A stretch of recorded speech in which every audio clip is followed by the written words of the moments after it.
Okay, here is the introductory video PowerPoint lecture for my George Washington High School students, spring 2015. This is for those of you who missed the first and second days of class last week due to the miscommunication.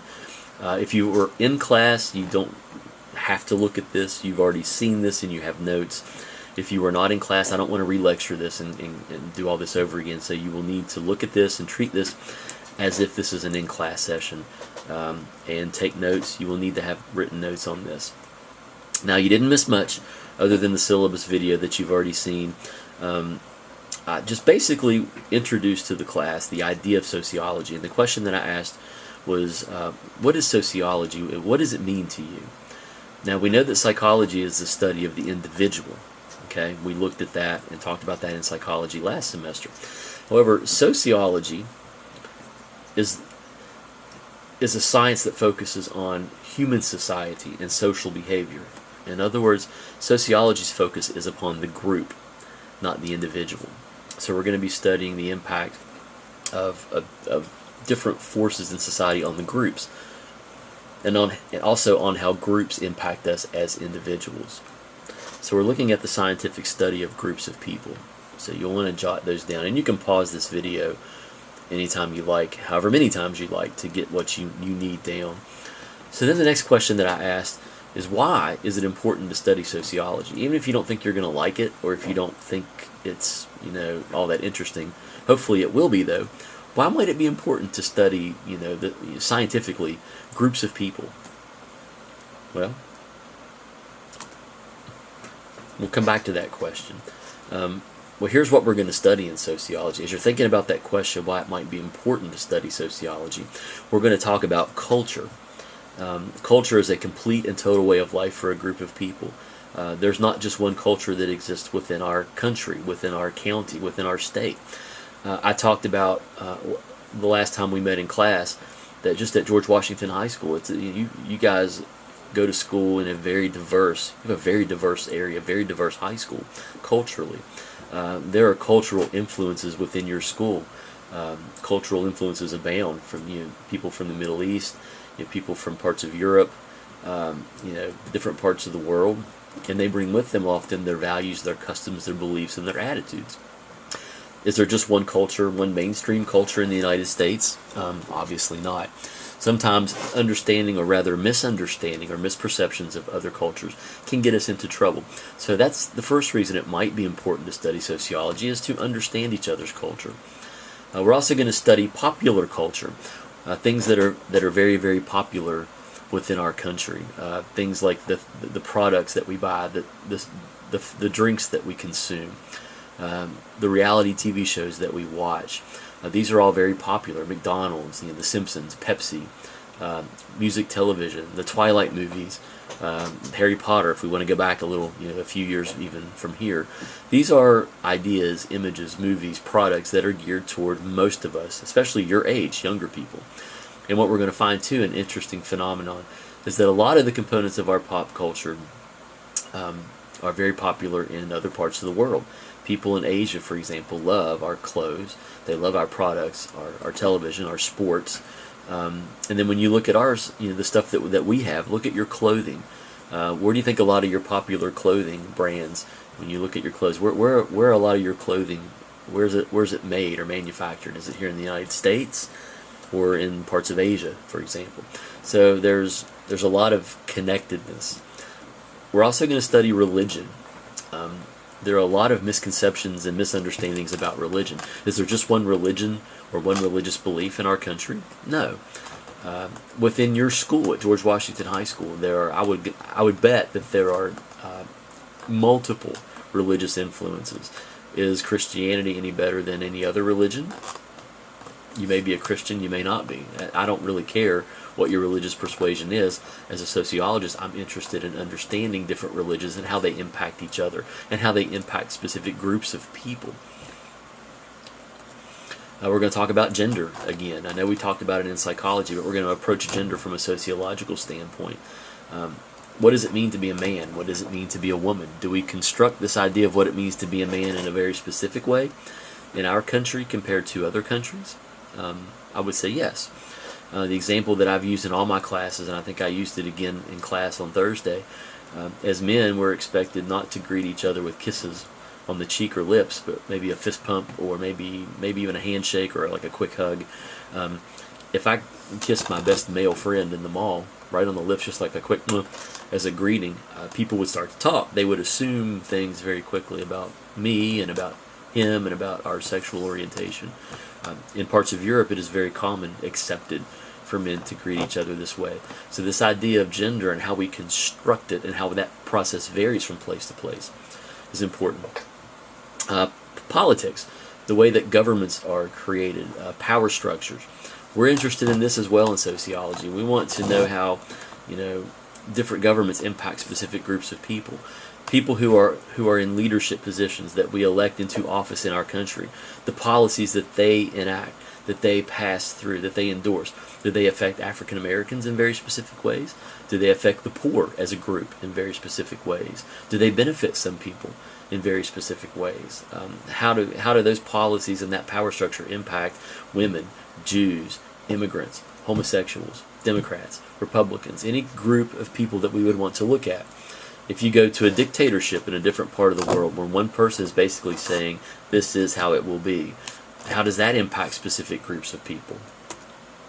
We're also going to talk a lot about race and ethnicity in a sociology class. And again, at George Washington High School, a lot of diversity here at your school. And certainly, we could spend a lot of time. We could do a whole course just on race and ethnicity if we wanted to. I'm going to make an argument at some point in this class that race is largely a social construction. It's just something that we kind of make up. We look at someone's skin pigmentation or color and just kind of decide that they're black or they're white or they're this or they're that. And then we attach meanings to that. So we'll also talk a lot about the misconceptions and, again, the stereotypes, some good and some bad, that are tied in with race and ethnicity. Sociologists, this is another reason it might be important to study sociology. It's going to help us to explore and understand racism. Is racism still alive in this country? At your school, at your high school? Probably yes to both of those questions. Also, to understand why some people are rich. Is Ryan Gosling any more attractive, any more talented than the hundreds and thousands of male actors who are aspiring to make it in Hollywood? Maybe, maybe not. Maybe he was just in the right place at the right time. Or maybe he came from parents who were rich and powerful who got him into the right situation. Is Jennifer Lawrence any more attractive or talented than the hundreds and thousands of young female aspiring actresses? Some would say, yep, she is. That's why she's worth $40 million. Others would say, well, no, maybe she was just in the right place at the right time. Same here. So why is it that some people have it made, so to say? And, oops, sorry about that, guys. Knocked my camera over by accident. Why is it that some people seem to have it made and others who are just as talented or attractive seem not to be able to make it? Oprah Winfrey is a shining example of how minorities have started to enjoy success in our country, especially in the last 30, 40 years. Oprah is worth $3 billion with a B, $3 billion. She is a woman and she is African American. So two minority groups represented here. Something else that we're going to find in this sociology course is we have witnessed an explosion of of African Americans into the middle classes from the lower class in our social class structure, which speaks to some positive things that are happening in this country. We're seeing minorities start to climb the ladder at a quicker pace. So this speaks to some positive gains, perhaps, that we're making within society. And Oprah, just so you know, is from Chicago, Illinois. She didn't have parents who were wealthy. She didn't have anything handed to her. She essentially made herself. So we're starting to see some positive gains for minorities. And also, why are some people poor? Is depending on where you're born. If you're born into a caste system, not a social class system like we have in this country, where you could climb the ladder, you may be the most intelligent, attractive, talented, motivated person in the world. But if you're born into the lower caste structure of a caste system, like say in India, you have no chance of getting out of it, no matter how talented, attractive, or intelligent you are. And even in this country, you have some people who are, they're very talented, they're very intelligent, and they still don't make it very far in terms of climbing the ladder and being successful by society's standards. So why is that? Are these people just motivated, or excuse me, not motivated? Are they just lazy, unintelligent? Maybe they're just not in the right place at the right time. I had a young man I was doing therapy with. He was from an inner city, and he was very intelligent. I mean, he had everything going for him, but he happened to have the misfortune of being born into a very poor inner city with lots of crime. His parents were absent and doing drugs when they were around, in and out of jail. There were no economic opportunities in his area. School was not encouraged. So essentially he had no shot. I mean, he had no chance. And he turned to drugs, selling drugs just to make ends meet as a teenager, just to support his family, his parents. So, you know, a lot of the times we have to look at, oftentimes we have to look at the social environment. So that's just a funny picture I put up. This is a really old picture of myself and my daughter. So within our country, we live in a unique society where we have the ability to move up and down the social class ladder. I can think of times in my life where I've had plenty of money, and then times in my life where I've had not any at all. My wife and I had 7 degrees among us, between the two of us. 7. Not that that's a big deal. And the economy was just rough, and we had a hard time finding jobs when we first graduated from graduate school. So we would have been toward the bottom of the social class ladder. And now we're closer to the middle class, I would like to think. To understand why we go to war. Do we go to war in the Middle East just because we're benevolent and we want to help people in the Middle East? Or does it have more to do with war, or excuse me, with oil, or things of that sort? We can debate that. To understand why we fall in love and who we fall in love with. The rich tend to stay with the rich, as you can see, and the middle class tend to stay with the middle class. People who are poor tend to marry and associate with and have friendships with people who are poor. We like to say that we have freedom of choice, and we do, but we still tend to choose to be with people who are very similar to us in terms of race, ethnicity, income, socioeconomic status, religious beliefs, etc., etc.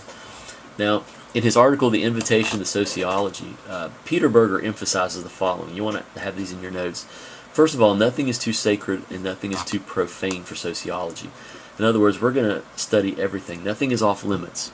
We're going to look at concepts like God or gods, religion. Nothing is too profane. We're going to look at issues and explore issues like child molestation, prostitution, for example, terrorism. And also the first wisdom of sociology is this. Things are not always what they seem to be. Looks can be deceiving, right? You may look at someone and think they're attractive, think they're pretty nice. Then you get to know them and you're like, uh-oh, this person isn't what I thought, or who I thought he or she was. Same with things that happen in society, with social phenomena. Like, for example, a sporting event. It's entertaining, it's fun. You go see a football game, you watch it on TV. You don't think much about it, but when you start peeling back the layers, you start to understand that football represents a lot of what we value within our society. Competition, violence, male aggression, alcohol, etc., etc. And we'll talk more about that. This will be the last slide here for this intro PowerPoint. Now, Berger says sacred. Something is sacred when it is set apart from the everyday world. If something is sacred, it inspires attitudes of awe or reverence. For example, religion, the image of the cross. If someone desecrates the cross or an American flag, people get really upset and offended because the American flag represents very important things. Freedom. People get really upset when people burn an American flag. They wouldn't care if someone burned a sweater made out of the same material because it doesn't represent freedom. The profane are elements that belong to the everyday, ordinary world. Just everyday things like your cell phone, your car, the cup that you're using to drink out of, and also offensive types of things and controversial issues such as child molestation, prostitution, and terrorism. So we'll go ahead and stop this here. If you were not in class last week, this will catch you up to where everybody else is. So thank you. We'll call that the end of this part. Thanks.